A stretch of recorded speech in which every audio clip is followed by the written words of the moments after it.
என் நீதியை வெளிச்சத்தை போலாக்குவீர், என் நியாயத்தை பட்ட பகல் போலாக்குவீர். என் நீதியை வெளிச்சத்தை போலாக்குவீர், என் நியாயத்தை பட்ட பகல் போலாக்குவீர். உமக்காய் காத்திருப்பே, உம்மையே பற்றி கொள்ளுவே.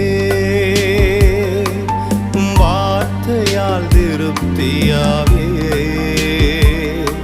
உம் சமூகத்தில் அகமகிழ்